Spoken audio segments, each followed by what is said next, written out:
Welcome to Pep Talks, a patient experience podcast where we share stories of promise, our culture of connection and care.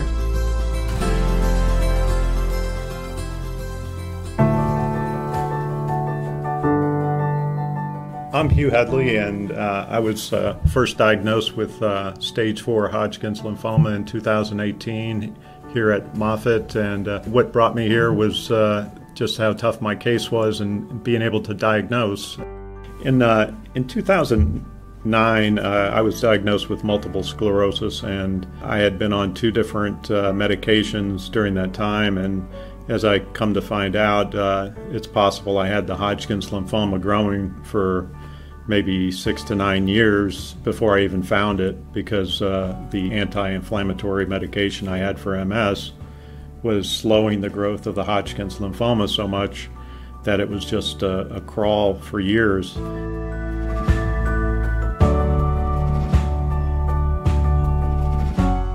It came up just by chance on a routine annual brain scan with my neurologist that they found my 3rd cervical to show up black on an MRI.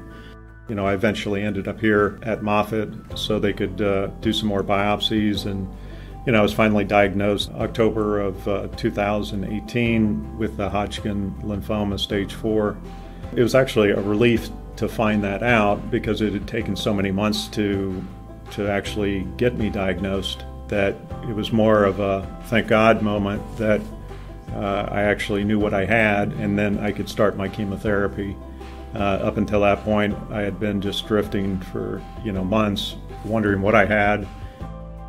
I just thank God that they caught it that year. Otherwise, maybe it would have been the next year, or I would have symptoms, and it would be maybe too far gone at that point. So it was just I don't say luck, it was just a miracle.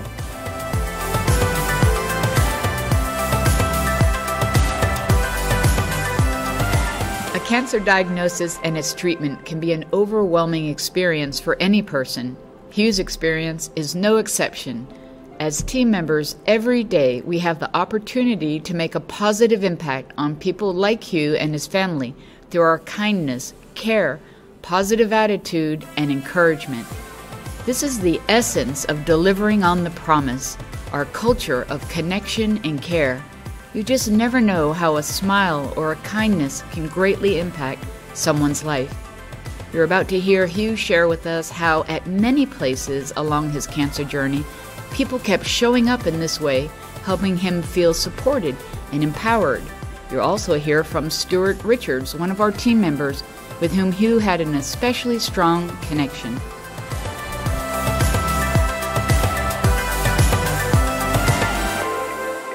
When I first came to Moffitt, it was on August 21st, 2018, and I can tell you I was more like a deer in the headlights, just not knowing where to go and feeling more than just a bit overwhelmed. I first went to the information desk inside the Gold Valet, and I met a tall, kind gentleman named Stuart, and he had a big, warm smile, and he took the patience and the time to help me find all the locations that I would go to that day. And, as I think back now, he didn't know much about me or all the anxiety and the stress that he was able to relieve from me that day and make me feel like someone like family. All along on my journey, and especially during the outpatient bone marrow transplant process, where I would see Stuart nearly every day, he always gave me a big smile, and he was one of my biggest cheerleaders and encouraging me each day. I approach every interaction with an understanding that it is stressful to be here at Moffitt, but just being able to be there and kind of being a solid force and a kind force to, help people in any way that they need. Even if I can't be the person that ultimately helps them, being helpful to that person. He had no idea that he has been like an anchor in my life to keep me calm even in the stormiest of weather. I mean, what a difference Stuart has made in my life, being a helpful, smiling person. And when I think of Moffitt, I first think of Stuart and his big, warm smile.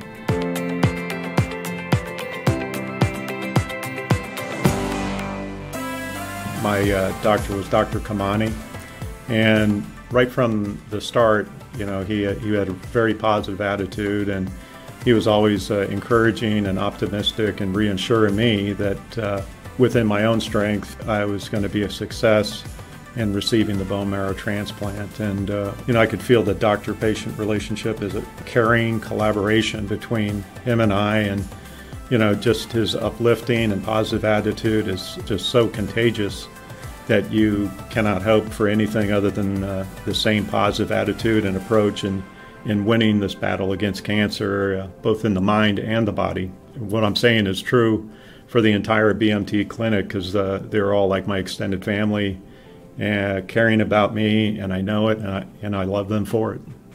Every step along the way, handing me from one person to the next, it was more like people that recognized me as part of their own family. I felt treated like I was family and not just a number. It was just something that was very encouraging to me to see how encouraging they were for me.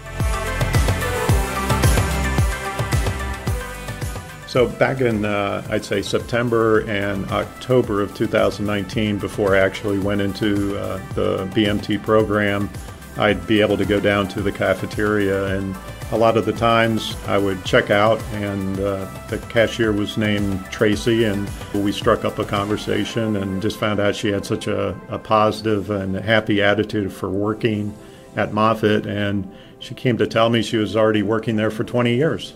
It just shows the dedication people have that work here, that just love this environment, and they know they make a difference, and I do.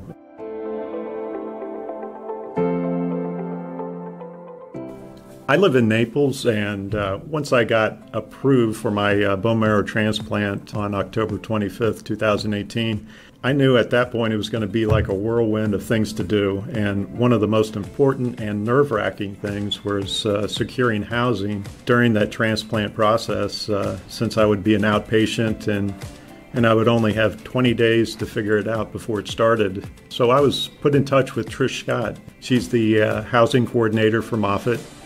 And I can tell you she went above and beyond anything I could have ever expected in providing me so many options and then helping me secure a specially clean room for BMT patients at a local hotel. She was like an angel sent from above.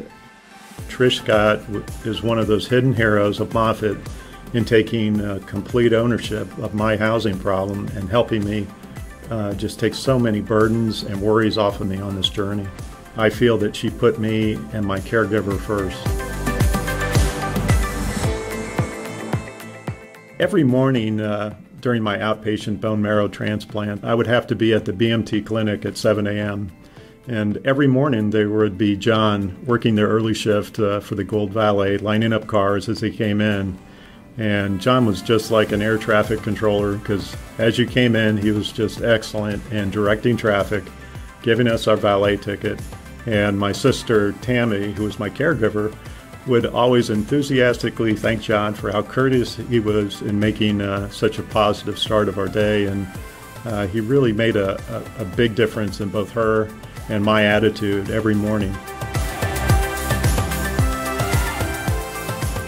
In June of 2020, amid the height of the COVID-19 pandemic, I really started feeling lonely and depressed, and I live alone and was going through maintenance chemotherapy at that point for the bone marrow transplant, and felt very much cut off from the world, as I was depending on my family and neighbors for everything.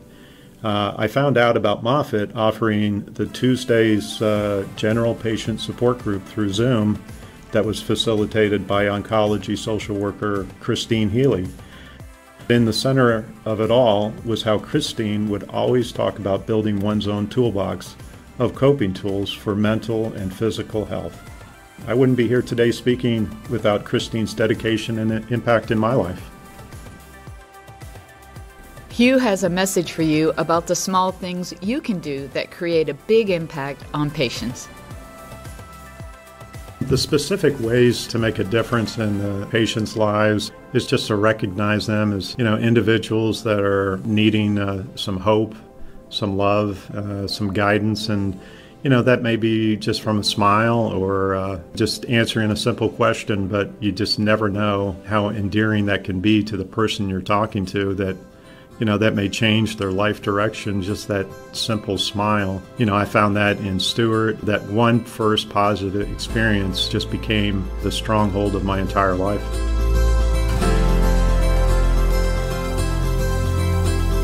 Thanks so much for listening. We hope you'll join us for our next episode of Pep Talks. Until then, keep living the promise.